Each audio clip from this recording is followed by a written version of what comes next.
নমস্কার বন্ধুরা, আজকের সাসপেন্স স্টোরি চ্যানেলে আপনাদের সকলকে স্বাগত। আমাদের গল্পগুলো আপনাদের যদি ভালো লেগে থাকে তাহলে অবশ্যই আমাদের চ্যানেলটিকে সাবস্ক্রাইব করে আমাদের পাশে থাকবেন। আজকের গল্প ১৩ ভূতের কবলে, লেখক সৈয়দ মুস্তাফা সিরাজ। বছর ৫ আগেকার কথা।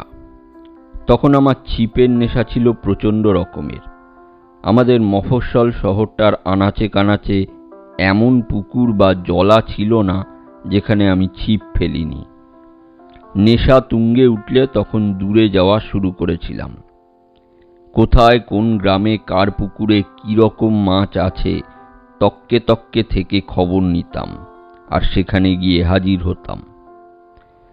মাছ তো বাজারে পয়সা দিয়ে কেনা যায়, আবার জাল ফেলেও মাছ ধরতে অসুবিধে নেই, কিন্তু ছিপ ফেলে মাছ ধরার কোনো তুলনাই হয় না। তার চেয়ে বড় কথা, মাছ ধরার চেয়ে মাছের আশায় জলের ধারে বসে থাকার মতো আনন্দ আর কিছুতেই নেই। নিরিবিলি নিঝুম পরিবেশ। দামের ওপর এক ঠ্যাঙে সাদা বক বসে আছে, যেন ধ্যান করছে। মাছের প্রতীক্ষায় থেকে হঠাৎ কোনো তিতিবিরক্ত মাছরাঙা চেঁচিয়ে উঠছে। জলের ওপর তরতরিয়ে খেলে বেড়াচ্ছে জল মাকড়সার ঝাঁক। টুকটুকে লাল গাংফড়িংটা ফাতনার উপর উড়ে উড়ে ছোঁ মারছে। তারপর ফাতনার কাছে জলে বুদবুদি ফুটছে। হ্যাঁ, চারে মাছ এসেছে। এত মোটা বুদবুদি তখন মাছটা হয়তো কিলো 10 হবে। উত্তেজনায় রক্ত চনমন করছে। ঝুঁকে বসে ছিপটা শক্ত করে ধরেছি। ফাতনা নড়লেই মারব এক জোরালো খাঁচ। তারপর ঠিক এই মুহূর্তে বিদঘুটে ঘটনাটা ঘটতে শুরু করেছিল, কিন্তু তখনও কিছু টের পাইনি। তার আগের কথাটা বলেনি। শুনেছিলাম কেকড়াডিহির ওদিকে একটা ঝিল আছে, তার নাম কাকমারি ঝিল। কাকের কথাটা কেন আসছে জানতাম না, পরে অবশ্য জেনেছিলাম। তো সেই ঝিলে নাকি আদ্যিকালের বিশাল বিশাল সব মাছ আছে। ছিপ ফেললে তারা এসে টোপ ঠোকরায় বটে, কিন্তু আজ পর্যন্ত কেউ একটা মাছও গাঁথতে পারেনি বড়শিতে।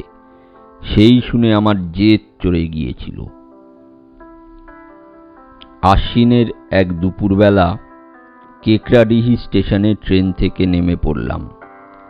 নেমে দেখি ছোট্ট এক স্টেশন, খাঁ খাঁ করছে চারদিক। স্টেশন মাস্টার বয়সে প্রবীণ আমাকে দেখে একটু হেসে বললেন, কাকমারির ঝিলে ছিপ ফেলতে এসেছেন বুঝি? যান গিয়ে দেখুন একটা গাঁথতে পারেন কিনা। তবে ওকে হঠাৎ চুপ করতে দেখে বললাম, তবে কি? উনি কেমন যেন গম্ভীর হয়ে বললেন, কিছু না, বলছিলুম কি একটু সাবধানে থাকবেন। কেন বলুন তো, ছিনতাইয়ের ভয় আছে নাকি? স্টেশন মাস্টার এবার কেমন যেন হাসলেন। না না, জঙ্গুলে জলা জায়গা, ওখানে ছিনতাইবাজরা যাবে কি আশায়? কাক, বুঝলেন, কাকের বড় উপদ্রব ওখানে।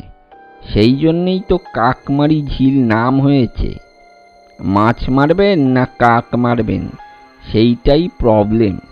যাকগে, এসেই পড়েছেন যখন, তখন আর দেরি করবেন না। সন্ধ্যের আগেই ফিরে আসুন ভালোই ভালোই। এইসব অদ্ভুত কথাবার্তা শুনে মাথা মুন্ডু কিছুই বুঝলাম না। ভদ্রলোক স্টেশন ঘরে ঢুকে গেছেন।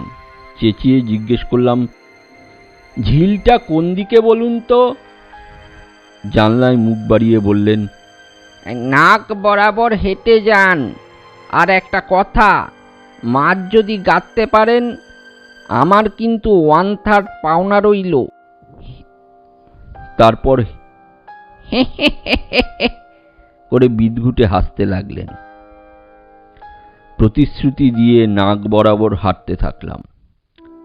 রাস্তা টাস্তা নেই, পোড় জমির ওপর ঘন ঘাস আর ঝোপঝাড় গজিয়ে রয়েছে। বেশ খানিকটা এগিয়ে ঝিলটা দেখা গেল। দারুণ সুন্দর পরিবেশ। জলজ গাছ আর দামে ঢাকা ঝিলটা আয়তনে প্রকাণ্ড বলা যায়। মস্ত বটগাছের তলায় মাছ ধরার ঘাটটা দেখে মন আনন্দে নেচে উঠল। কিছুক্ষণের মধ্যে চার ছড়িয়ে টোপ গেঁথে ছিপ ফেলে আরাম করে ছায়ায় বসে পড়লাম। কিছুক্ষণ পরে ফাতনার কাছে বুদবুদি কাটতে দেখে ছিপ বাগিয়ে ধরেছি। তারপর ফাতনাটা নড়ে ওঠা মাত্র যেই খাঁচ মারতে গেছি অমনি কা কা করে কোত্থেকে এক ঝাঁক কালো কুচকুচে কাক আমার মাথার ওপর কালো চাকার মতো পাক খেতে শুরু করলো। তাদের বিকট চেঁচামেচিতে কান ঝালাপালা হয়ে যাচ্ছে। কাকের কথাটা পথে আস্তে আস্তে ভুলেই গিয়েছিলাম। ছিপ ছেড়ে দিয়ে প্রচণ্ড খাপ্পা হয়ে পড়লুম। তারপর ঢিল কুড়িয়ে কাকগুলোকে তাড়াবার চেষ্টা করলাম। এই করতে গিয়ে আমার টুপিটা পড়ে গেল। আমার মাথায় বিরাট টাক। ধরিবাজ কাকগুলো সেই টাক লক্ষ্য করে ঝাঁপিয়ে আসতে থাকলো।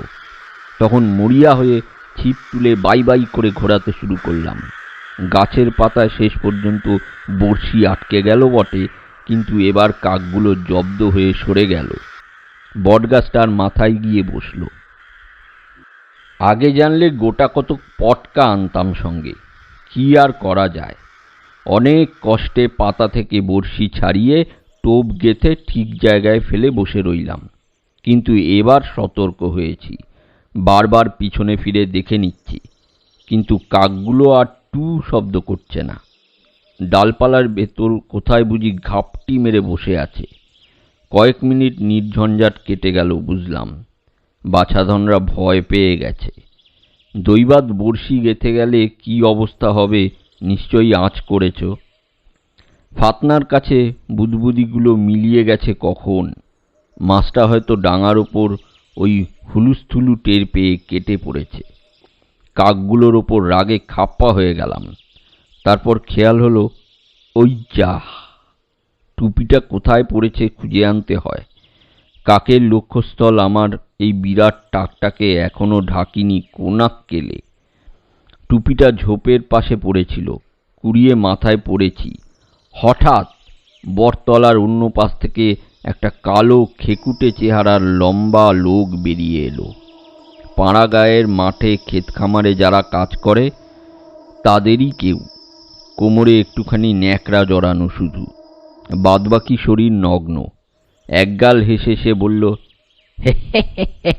মাছ ধরতে পারলেন বাবু মশাই? বিরক্ত হয়ে বললুম, কই আর পারলুম, যা কাকের উপদ্রব। লোকটা খাঁ খাঁ ধরনের হাসি হেসে বলল, বলে দেব, আর ঝামেলা করবে না। তবে কিন্তু মাছের ভাগ দিতে হবে বাবু মশাই। তা না হয় দেব, কিন্তু বলে দেব মানে কি? কাকগুলো কি তোমার পোষা কাক নাকি? আগে কতকটা। কতকটা মানে?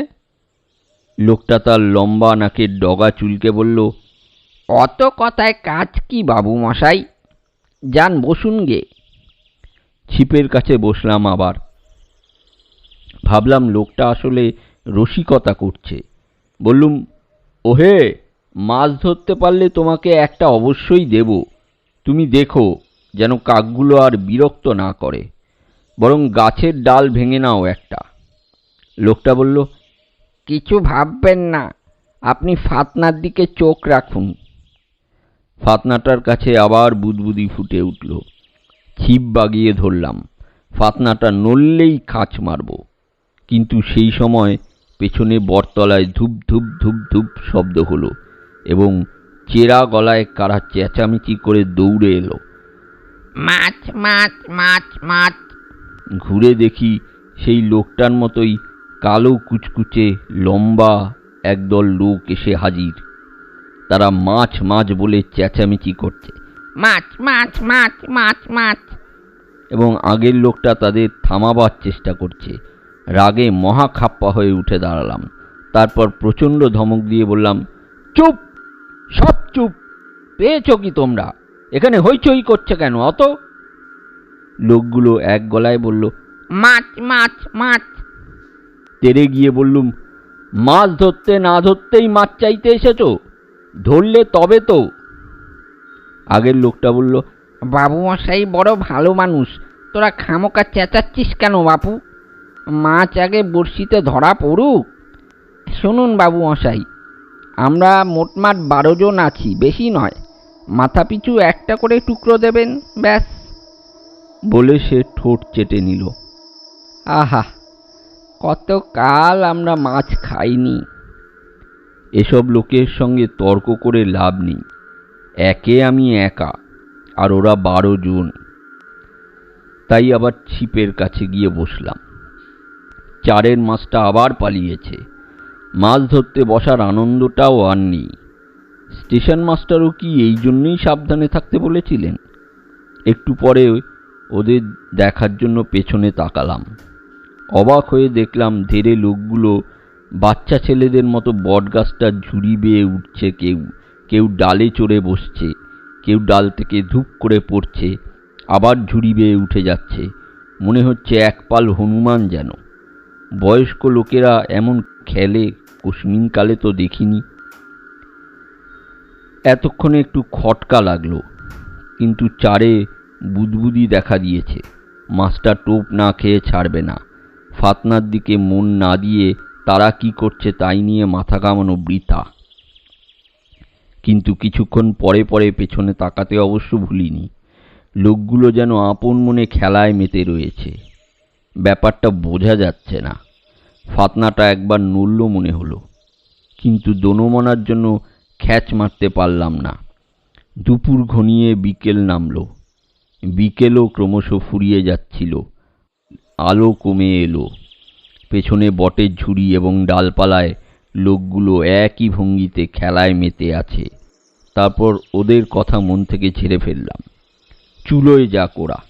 ছিপে মাছ ধরতে একাগ্রতা দরকার। মনে আশা জেগেছে, অনেক মাছ ঠিক সন্ধ্যার মুখে টোপ ধরে মোক্ষম টান দেয়। এই মাছটাও তাই করবে। কিন্তু হাতের রেখা মুছে ফেলার মতো ধূসরতা ঘনিয়ে উঠল এবং ফাতনাটাও অস্পষ্ট হয়ে উঠল। তখন হতাশ হয়ে ছিপ গুটিয়ে ফেললাম।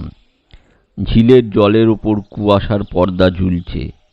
শূন্য ঝোলা আর ছিপটা হাতে নিয়ে ক্লান্তভাবে পা বাড়ালাম। বটতলায় আবছা আঁধার জমেছে। পোকামাকড় ডাকতে শুরু করেছে, কিন্তু লোকগুলো কোথায় গেল? ভাবলাম মাছ গাঁথতে পারিনি, লক্ষ্য করে ওরাও হতাশ হয়ে কেটে পড়েছে। একটু দূরে কেকরাডিহি স্টেশনের সিগন্যাল বাতি জ্বলজ্বল করছিল। সন্ধে 7টা নাগাদ আমার ফেরার ট্রেন। ধীরে সুস্থে হাঁটছিলাম। সবে চাঁদটা বেরিয়ে এসেছে। ফিকে জ্যোৎস্না ছড়াচ্ছে কেকরাডিহির মাঠে। লোকগুলো এবং কাকগুলোর চেহারার মধ্যে কেমন যেন মিল আছে। ভাবতে ভাবতে খটকাটা বেড়ে গিয়েছিল। তারপর মনে হলো আমারই দেখার ভুল। রোদ বৃষ্টি শীতে খেটে ওদের চেহারা অমন ঘেঁকুটে হয়ে গেছে। আর কাকের হামলাও কিছু অস্বাভাবিক ব্যাপার নয়। এদিকে মাছের ওপর গ্রামের লোকের অমন কাংলাপনা থাকতেই পারে। সব মাছ তো শহরে চালান যাচ্ছে আজকাল। কাজেই অকারণে একটা অস্বাভাবিক ব্যাপারকে রহস্যময় বলে ভাবছি। কিন্তু হঠাৎ দেখি সামনে এক দঙ্গল ছায়ামূর্তি ষাঁড় বেঁধে দাঁড়িয়ে আছে। থমকে দাঁড়ালাম। তাদের কালো মুখে সাদা দাঁত ঝিকমিক করছে। আতঙ্কে বোবা ধরা গলায় বলে উঠলাম, কি চাই তোমাদের? তখনকার মতো এক গলায় ওরা চেঁচিয়ে উঠল, মাছ মাছ মাছ। এতক্ষণে নাকি স্বরে মাছ উচ্চারণ শুনেই শরীর হিম হয়ে গেল। সঙ্গে সঙ্গে বুঝতে পারলাম ওরা কে। ঠক ঠক করে কাঁপতে কাঁপতে বললাম, মাছ তো পাইনি। একসঙ্গে বেটার ছেলেরা চেঁচিয়ে উঠল, নিচে কথা, নিচে কথা। কাকুতি মিনতি করে বললাম, বিশ্বাস করো মাছ পাইনি। একজন বলল, ওরে ওরে, ওর ঝোলাটা কেড়ে নে। তারপর দেখি ওরা এক পা করে আমার দিকে এগিয়ে আসছে, অমনি ঝোলাটা ছুঁড়ে ফেলে দিলাম। ওরা বিদঘুটে চেঁচামেচি করে ঝাঁপিয়ে পড়ল ঝোলাটার ওপর, আর সেই সুযোগে আমি দৌড় দিলাম। দৌড় দৌড় দৌড় একেবারে স্টেশনে পৌঁছে সোজা স্টেশন ঘরে ঢুকে পড়লাম। টেবিলের ওপর রেলের লণ্ঠন জ্বলছে, কিন্তু স্টেশন মাস্টার কোথায় গেলেন? হাঁপাতে হাঁপাতে তাকে ডাকবো ভাবছি, কোনার অন্ধকার জায়গা থেকে তা সাড়া পেলুম। কি মশাই, মাছ পেলেন নাকি? বললুম, মাছ তো দূরের কথা, কাকমারির ঝিলে গিয়ে জোর বেঁচে গেছি। আপনি ঠিকই বলেছিলেন। কিন্তু আমার যে মাছের ভাগ চাই, কথা দিয়েছেন। বলে স্টেশন মাস্টার অন্ধকার থেকে বেরিয়ে এলেন, মুখে সেই অদ্ভুত হাসিটা। আমি মাছ খেতে ভালোবাসি, মাছ আমার চাই। শেষ বাক্যটা কি নাকি স্বরে উচ্চারণ করলেন, আর ঠিক সেই লম্বা নেকো আজব প্রাণীগুলোর মতোই ওর গায়ের রং, এবং উনি এক পা করে আমার দিকে এগোচ্ছেন দেখছি। এক লাফে বেরিয়ে যাব ভাবছি, হঠাৎ কেউ ঘরে ঢুকে হেরে গলায় গর্জন করে উঠল, তবে রে বেটা মাছ খেকো, আবার তুমি আমার অফিসে ঢুকে বসে আছো? স্টেশন মাস্টার রূপী লোকটা অমনি জানলা গুলিয়ে পালিয়ে গেল। আমি ফ্যালফ্যাল করে তাকিয়ে আছি। আসল স্টেশন মাস্টার, যার সঙ্গে তখন আলাপ হয়েছিল, হাসতে হাসতে বললেন, ভয় পাননি তো? এই অখাদ্য স্টেশনে মশাই এইসব ঝামেলা লেগেই আছে। দেশে মাছের বড় আকাল। যাকগে, বসুন, মুখ দেখেই বুঝেছি কি ঘটেছে। যাই হোক, আসার সময় ছিপটা ভেঙে ট্রেনের জানলা গলিয়ে ফেলে দিয়েছি। এখন বেশ শান্তিতেই আছি, নিরামিষ খাই দাই। আপনারা এতক্ষণ শুনছিলেন সৈয়দ মুস্তাফা সিরাজের লেখা 13 ভূতের কবলে। ভিডিওটা যদি ভালো লেগে থাকে তাহলে আমাদের চ্যানেলটাকে অবশ্যই সাবস্ক্রাইব করবেন, আর সাথে লাইক, শেয়ার, কমেন্ট করে দেবেন। ধন্যবাদ।